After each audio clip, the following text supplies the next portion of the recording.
आसमान के अंदर जो लाखों करोड़ों सितारे हैं वो झिलमिल यानी कि ट्विंकलिंग इफेक्ट क्यों देते हैं।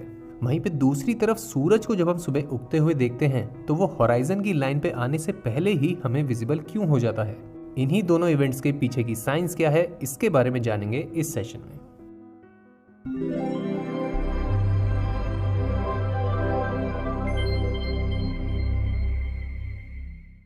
सबसे पहले बात करें ट्विंकलिंग ऑफ स्टार्स के इफेक्ट के बारे में, तो एक तरफ तो ले लेंगे स्टार और दूसरी तरफ आ जाती है अर्थ, जिसपे कोई एक पर्सन भी है जो उस स्टार को देखेगा। अच्छा, स्टार यहाँ पे विजिबल कैसे होता है? स्टार एक नॉन ल्यूमिनस ऑब्जेक्ट है जो अपनी रोशनी से विजिबल नहीं होता। उसके ऊपर पड़ती है सन की रोशनी कुछ इस प्रकार से, और यही रोशनी जब स्टार से रिफ्लेक्ट होती है और इस बंदे की आंखों में पड़ती है, तब जाके उस इंसान को वो स्टार दिखाई देता है।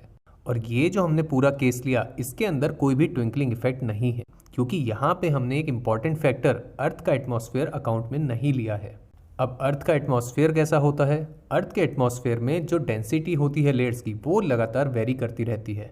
सबसे पहली जो लेयर होती है वो सबसे ज़्यादा डेंस होती है, और उसके बाद जैसे जैसे हम ऊपर की लेयर्स में जाते हैं तो डेंसिटी लगातार कम होती जाती है, और फाइनली जब हम स्पेस में जाते हैं तो वहाँ पे कोई भी डेंसिटी नहीं होती है।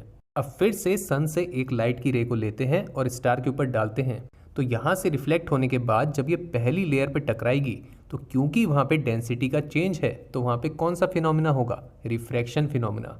और रे ये बेंड किस तरफ करेगी? क्योंकि ये रेयरर से डेंसर मीडियम की तरफ जा रही है तो वो टुवर्ड्स द नॉर्मल बेंड करेगी। अब यही फिनोमिना यहाँ पे एंड नहीं होगा। जब ये लाइट की रे अगली डेंसिटी की लेयर में जाएगी तो वहाँ पे ये रिफ्रैक्शन फिर से होगा और वो रे फिर से थोड़ी सी और बेंड हो जाएगी। इसी तरह से जब ये रे आगे जाती जाएगी तो जैसे जैसे एटमॉस्फेयर की डेंसिटी बढ़ती जाती है तो वहाँ पे ये रे बेंड होती जाती है, और फाइनली ये पड़ती है उस व्यूअर की आई में।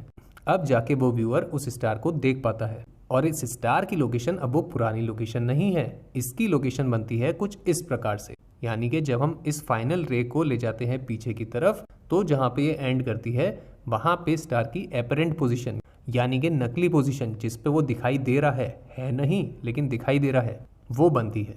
ये तो हो गया कहानी का पहला हिस्सा। इस पूरी बात को अगर हम एक सेंटेंस में पुट कर दें तो हम कह सकते हैं that light reflected from star undergoes continuous refraction by the atmosphere. Light जो स्टार के द्वारा रिफ्लेक्ट हुई उसमें लगातार रिफ्रैक्शन होता रहता है बाय द एटमॉस्फेयर। कहानी पर यहाँ पे पूरी खत्म नहीं होती है।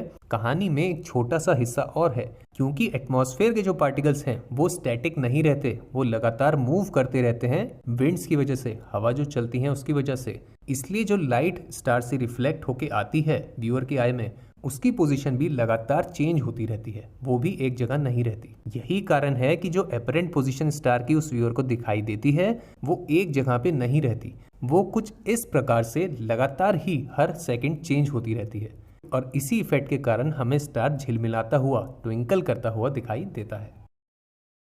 ये जो हमने पूरा इफेक्ट जान लिया, इसी को कहा जाता है एटमॉस्फेरिक रिफ्रैक्शन। डिफाइन करें तो डेफिनेशन काफ़ी सिंपल है। It is the repeated refraction of light by the layers of the atmosphere.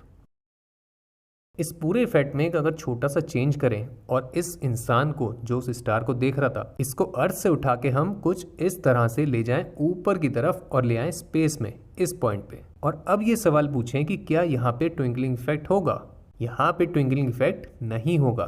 कारण इसके पीछे का क्या है वो आप कमेंट्स में देके ट्राई करिए।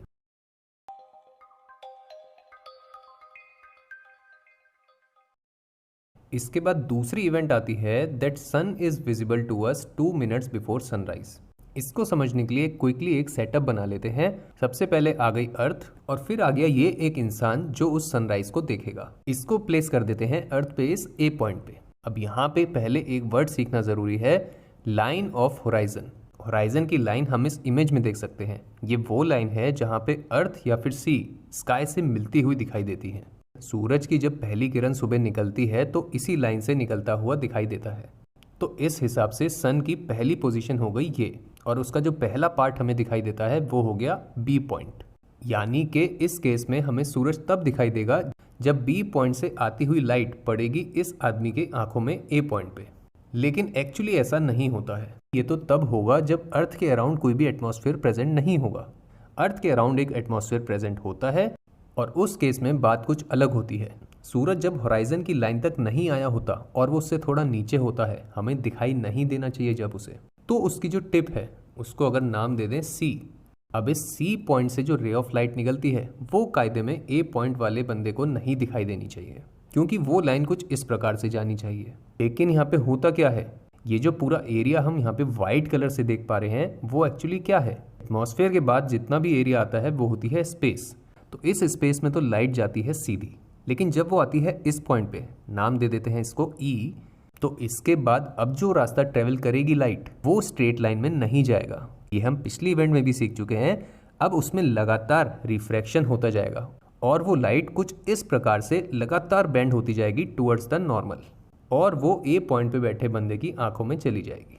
बड़ी इंटरेस्टिंग बात हुई है, सूरज जब होराइजन से नीचे है उस वक्त ही वो हमें दिखाई दे रहा है। हमें ऐसा लग रहा है कि वो होराइजन पे आ गया है क्योंकि हमें वो दिखाई दे रहा है, लेकिन वो होराइजन पे अभी नहीं आया है। इसलिए हम कहते हैं that sun is visible to us 2 minutes before sunrise. ये जो हमने पूरा प्रोसेस देखा सनराइज से रिलेटेड, बिल्कुल ऐसे ही होगा सनसेट के टाइम पे भी। वहां पे फर्क एक छोटा सा होगा कि सन के होराइजन के लाइन के नीचे जाने के बाद थोड़ी देर तक और भी हमें सन दिखाई देगा। सनराइज के केस में थोड़ी देर पहले दिखना स्टार्ट हो गया था, जबकि सनसेट के केस में थोड़ी देर बाद तक दिखता रहता है हमें। तो इस तरह से हमने देख लिया कि इस वाली इवेंट में भी एटमॉस्फेरिक रिफ्रैक्शन ही फिनोमिना काम कर रहा है। इसी के साथ हमारा ये टॉपिक हो जाता है कंप्लीट। टॉपिक के नोट्स की शीट है ये, इसको डाउनलोड करना चाहते हैं तो डिस्क्रिप्शन में दिए लिंक को यूज़ करें।